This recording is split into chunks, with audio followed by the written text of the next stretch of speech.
श्रीलंका के समंदर में चीन का लंगर। श्रीलंका के नीले पानी में चीन की काली साजिश। हम्बनटोटा में जासूसी जहाज, चीन की चाल का राज। दुनिया के नक्शे पर जो श्रीलंका भारत के पांव पखारता दिखाई दे रहा है।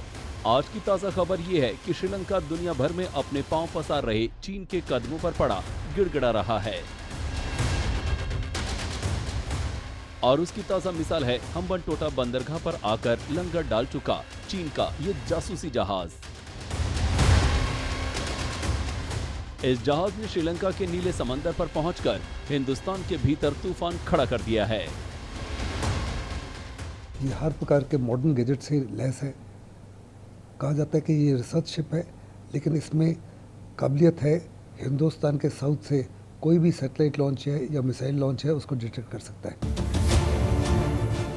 जिस वक्त हिंदुस्तान अपनी आजादी के 75 साल का जश्न मना रहा था, चीन हिंदुस्तान के समंदर पर रफ्ता रफ्ता आगे बढ़ रहा था। इस जहाज और उसकी ताकत का अंदाजा भारत को पहले से ही है। मंगलवार को चीन के उस जहाज ने श्रीलंका के पोर्ट पर आकर अपना लंगर डाल ही दिया।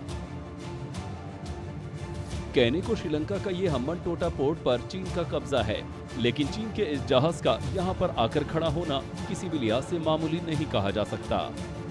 और ये सब कुछ एक बड़ी और गहरी साजिश के तहत किया गया है, जिसका अंदाजा श्रीलंका में चीनी दूतावास के उन अधिकारियों की हरकतों से लगाया जा सकता है, जिन्होंने इस जहाज के हम्बनटोटा पहुंचने पर खुशी जाहिर की है।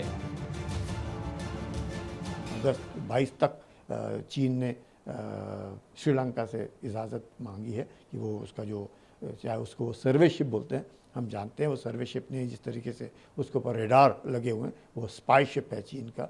और वो चीन अब बाकी देशों की गतिविधियां के ऊपर नज़र रख रहा है, भारत के ऊपर गतिविधियों पे नज़र रख रहा है, और ख़ासकर आज जब चीन जो है अपनी आक्रामक कार्रवाइयों से ताइवान को लेने की कोशिश कर रहा है।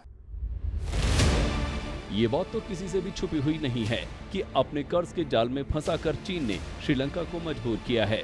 हम्बनटोटा पोर्ट के लिए चीन ने श्रीलंका को $1.5 अरब का कर्ज दिया था, और उस कर्ज को न चुका पाने की सूरत पर चीन ने इस पोर्ट को श्रीलंका से 99 साल के पट्टे पर ले लिया।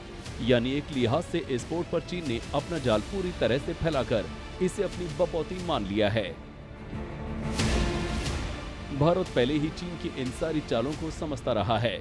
भारत जानता है कि युआंगवांग 5 सिर्फ हिंद महासागर पर नजर रखने के लिए नहीं, बल्कि चीन के जासूसी सैटेलाइटों को ट्रैकिंग में मदद करने के लिए अगस्त से सितंबर तक सक्रिय हालत में रहेगा। भारत के साथ साथ ये बात अमेरिका भी ताड़ चुका था। इसीलिए भारत और अमेरिका दोनों ने श्रीलंका को चेताया था कि श्रीलंका के जाल में फंसने की जरूरत नहीं है। अपनी कंगाली की वजह से श्रीलंका में इतना दम ही नहीं बचा था कि उसके मुंह से ना का शब्द निकल जाए। और वैसे भी चीन श्रीलंका को किसी भी हद तक जाकर निचोड़ने का मादा रखता है, लिहाजा चीन से डर गया।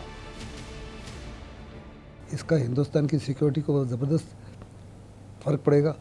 इसको निगाह में रखते हुए हिंदुस्तान ने प्रोटेस्ट किया था और अमेरिका ने प्रोटेस्ट किया था। असल में युआंगवांग 5 एक स्पेस सैटेलाइट ट्रैकर शिप है, जिसका इस्तेमाल रिसर्च से जुड़े कामों में होता है। लेकिन ये किताबी बातें हैं जो दुनिया को बताने के लिए हैं।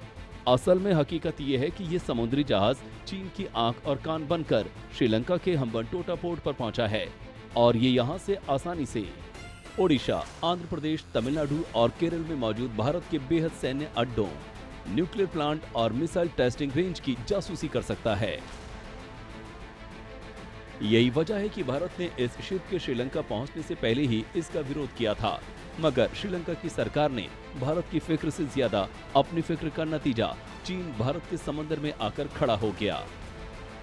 चीन के इस जासूसी जहाज को यूं तो 11 अगस्त को ही श्रीलंका पहुंचना था, मगर पहले भारत और फिर अमेरिका के ऐतराज का तोड़ ढूंढने में चीन को देरी हो गई।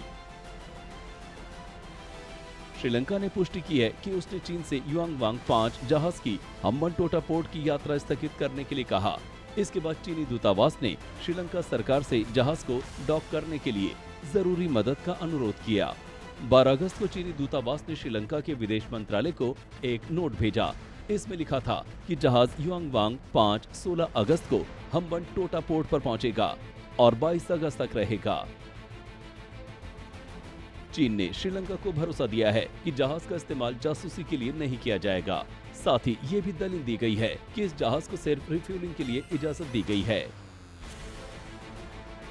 अब 22 अगस्त तक ये चीनी जहाज हम्बनटोटा में खड़ा रहेगा और इसकी मौजूदगी न भारत को चैन से सोने देगी और उधर अमेरिका भी करवटें बदलता रहेगा।